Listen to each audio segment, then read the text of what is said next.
Tiada suara yang paling syahdu yang patut kita lantunkan pada saat ini kecuali ungkapan rasa syukur kehadirat Allah yang Maha Ghafur. Karena atas limpahan nikmat dan karunia-Nya saat ini kita hadir bersama untuk mengikuti sesi penyampaian materi tentang kearifan lokal dan ormas Islam dalam berbangsa. Salawat dan salam semoga senantiasa dilimpahkan kepada Nabi kita, Nabi Agung, Nabi Muhammad SAW, keluarga dan sahabat-sahabatnya yang senantiasa istiqomah dan mutabaah kepadanya hingga yaumil akhir. Amin, Allahumma amin. Bapak-bapak dan ibu-ibu sekalian, para peserta workshop atau orientasi pembinaan sumber daya manusia atau pembinaan SDM Ormas Islam yang saya hormati, sekarang saatnya untuk kita mereposisi kembali, mereposisi kembali ormas-ormas yang bapak-bapak, ibu-ibu bina, ibu pimpin.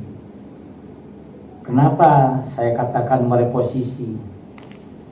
Ya, untuk menyesuaikan dengan situasi dan kondisi. Ya, dengan keadaan sekarang. Mungkin ada yang mendengar atau sudah mendengarkan informasi tentang ya undang-undang yang sedang diwacanakan, ya undang-undang pondok pesantren.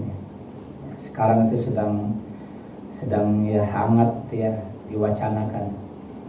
Bapak-bapak pasti akan memunculkan opini publik yang beraneka ragam, ya.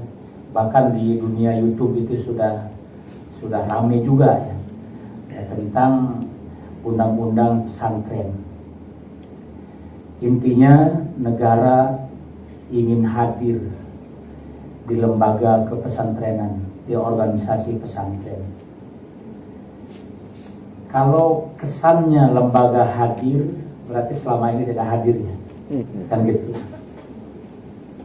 Negara hadir di pesantren, padahal pesantren sudah ada sebelum negara Indonesia.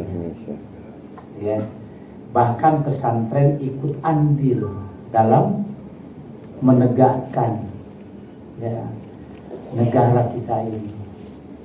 Bahkan dari kalangan pesantren itu tidak sedikit. Bahkan tanggal 22 Oktober sudah dijadikan hari santri.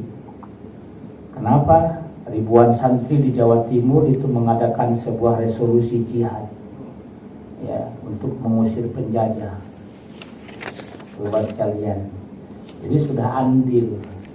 Jadi konotasi kalimatnya negara hadir di pesantren, seolah-olah baru sadar. Ya, disitulah terjadi dikotomi pro dan kontra, lahirnya ya undang-undang di ormas pesantren. Di Sumsel itu sudah lama berdiri ormas pesantren. Pertama kali berdiri RMI, kemudian juga berubah dengan organisasi Portes. Sekarang saya ketuanya. Dari Timur. Apa hadir sekarang? Tidak ya. Oh iya. Oke. Terima kasih Pak Jamian ya. Jadi Bapak sekalian, negara hadir. Ya kita alhamdulillah ya, berarti muncul kesadaran. Tetapi seandainya ada pasal-pasal yang masih dipertimbangkan, yang masih perlu masukan-masukan dari bawah, maka ormas itu ya harus bagaimana ya? Harus bersikap ya terbuka kalau memang itu mau diundangkan. Jangan direvisi, jangan sampai nanti ada unsur-unsur pemaksaan. Apalagi sampai ada demo-demo dengan lahirnya undang-undang. Ya, misalnya undang-undang Minerba lah, undang-undang Omnibus Law lah. Sampai lahirnya kok di demo, kan nggak enak rasanya kedengarannya. Apalagi nanti lahir undang-undang pesantren, para kiai santri demo ya kan tidak enak. Ya sekalian. Ya seolah-olah ada pengkebirian terhadap organisasi pesantren. Yang nyata-nyata bahwa rata-rata pesantren itu kalau mau mendirikan itu ada kalimat ikut mencerdaskan kehidupan bangsa. Ya, biasanya ada kata-kata itu. Ya, waktu kami di seksi pondok pesantren itu beberapa kali mengeluarkan izin operasional. Itu yang dibaca pasti visi misinya. Ya. Dan dia tetap ya bergabung dalam arti kata bersatu dengan PBNU. Ya. Bapak-bapak tanda petik ya, jangan dulu berkonotasi apa itu PBNU. Organisasi pesantren terke PBNU. P-nya Pancasila, B-nya Bhinneka Tunggal Ika, N-nya NKRI, U-nya Undang-Undang Dasar. Jadi tidak lari dari PBNU. Ya. Jadi 4 pilar itu tetap ya menjadi dasar mendirikan sebuah lembaga pesantren. Itu contoh bapak-bapak ya yang menjadi viral dan menjadi wacana serta narasi dibicarakan di tingkat nasional. Ya, pesantren-pesantren memberikan ya tanggapan. Jadi kami husnuzon dulu ya terhadap rancangan undang-undang ini. Husnuzon. Jadi harus digodok dulu bagaimana tanggapan publik terhadap rancangan undang-undang pesantren. Itu salah satu contoh kecil sekalian. Baik Bapak sekalian yang saya hormati, pada kesempatan ini ya ini kearifan lokal dan ormas Islam dalam berbangsa. Bisa isi Bapak.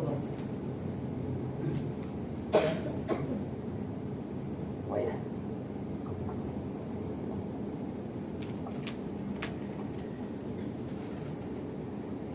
Ya, Bapak-bapak saya tuh sudah 3 tahun ya jadi Widya Suara di Balai Diklat dalam Palembang. Jadi kalau duduk terus itu ingin jalan-jalan, ingin jalan-jalan. Ada satu materi yang salah satunya adalah kearifan lokal dan ormas Islam.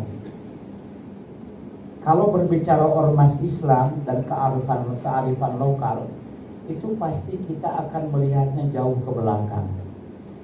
Tadi saya sudah mengawali dengan sebuah lembaga yang ada jauh sebelum Indonesia ini lahir, yaitu pesantren. Ada organisasi Islam yang lahir lebih dulu ketimbang Indonesia ini lahir. Ya, yang paling duluan siapa? Ormas apa? Syarikat Islam. Apa lagi? Muhammadiyah. Persis agak belakang. Itu. Muhammadiyah itu tahun 1912. Tahun 1912. Tahun 1 tahun dengan tenggelamnya kapal Titanic. Ingatnya mudah. Ya, NU 1926. Jadi berapa jaraknya itu? Indonesia merdeka tahun 45, jadi lebih duluan ormas. Ya. Nah sekarang muncul negara ingin membina kan gitu ya. Kira-kira begitu. Ya kenapa? Karena negara lahir setelah ormas itu. Ya nggak apa-apa, karena memang negara ada sebuah lembaga tinggi gitu ya. Lembaga tinggi yang memang dia merawat, tugasnya merawat organisasi-organisasi yang memang formal maupun non formal di masyarakat. Ya, seandainya ada khusus lembaga pembina, nah itu termasuk salah satu tugas dan fungsinya untuk membina ormas itu sendiri. Jadi Bapak sekalian, berbicara tentang kearifan lokal dan ormas Islam dalam berbangsa, dia lebih duluan. Ya mohon maaf sampai kepada ikhtilaf saja, pada ikhtilaf yang terjadi itu kadang-kadang sering dilarikan kepada kami ini ormas dah dulu paling duluan. Ya, ada semacam gengsi, mohon maaf karena petik ya, jangan diartikan provokasi, enggak. Ya. Kami ini adalah ormas paling duluan lahir. Negara baru tahun 45. Kami sebelum negara ada sudah menentukan, misalnya tentang Majelis Tarjih itu sudah terbentuk jauh sebelum negara lahir. Ya, Majelis Tarjih, Majelis tertinggi Muhammadiyah untuk menentukan satu Ramadan, satu Syawal dan seterusnya. Kan begitu ya.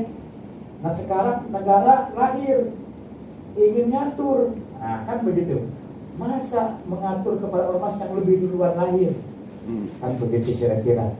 Itu tanda petik buat sekalian.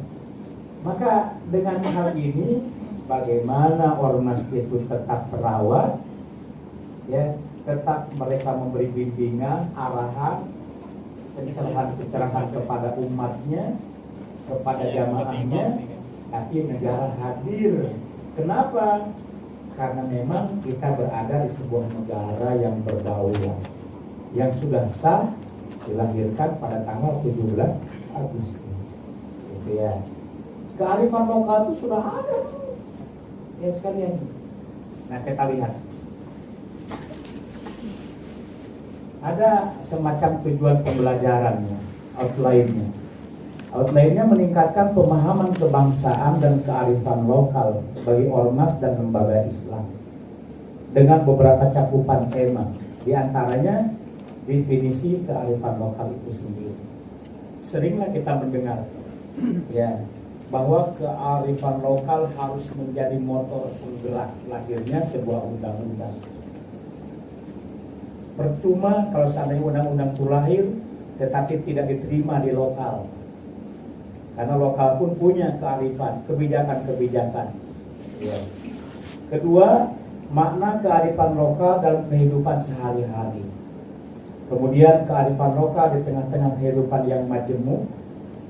Ya. Kemudian keberagaman dan keberagamaan. Ya, maka muncullah moderasi beragama. Setuju Pak? Moderasi beragama. Setuju? Setuju Pak. Halo. Halo. Hai. Hai. Halo. Hai. Setuju nggak moderasi beragama? Setuju. Saya kira kalau moderasi beragama setuju semua. Yang terjadi ihtilaf adalah moderasi agama. Masa agama dimoderasikan? Beragama yang dimoderasikan. Bagaimana kita hidup di sebuah negara yang majemuk? Maka harus muncullah moderat. Ke kanan tidak terlalu ke kanan, ke kiri tidak terlalu ke kiri.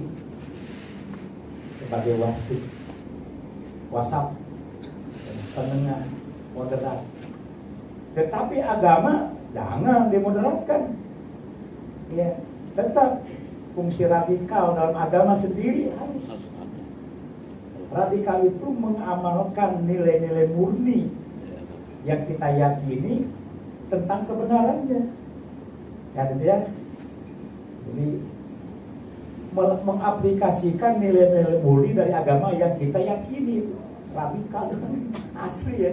Tapi kadang-kadang radikal itu sering ditarik kepada yang berlawanan dengan ini radikal. Negatif, yang negatif, yang keras dan sebagainya itu radikal. Di mana radikal itu mengamalkan sebuah ajaran yang dia yakini tentang kebenaran. Bapak-bapak saya yakin sudah semua cerdas di dalam menyikapi ya. Betapa banyaknya sekarang ucapan-ucapan yang kadang-kadang membuat masyarakat bingung ya. Dan itu diucapkan oleh pejabat publik yang pengaruhnya besar ya sekalian. Jadi moderasi beragama bukan moderasi agama ya. Kemudian perkembangan dan pembinaan ormas Islam dari waktu ke waktu ya, sedikit nanti kita bahas ya. Kita lihat, kita tinjau ya, paling tidak pasca Orde Baru atau waktu pra kemerdekaan, kemudian Orde Baru, Orde Lama, Orde Baru, Reformasi, dan sekarang Reformasi jilid keberapa ini ya, tidak tahu ya. Kemudian yang terakhir ada pembinaan ormas Islam dalam bingkai NKRI. Baik Bapak sekalian yang saya hormati, sebelum kita masuk ke materinya berikutnya, ada yang ingin disampaikan tentang outline ini? Belum ya? Oke, lanjut ya. Tujuan pembinaannya adalah peserta mampu mengaplikasikan dan mengejawantahkan nilai-nilai kearifan lokal dalam tataran kehidupan berbangsa dan bernegara, serta meningkatnya sumber daya manusia pengurus ormas Islam dalam rangka turut serta menciptakan kehidupan masyarakat yang harmoni dalam bingkai NKRI.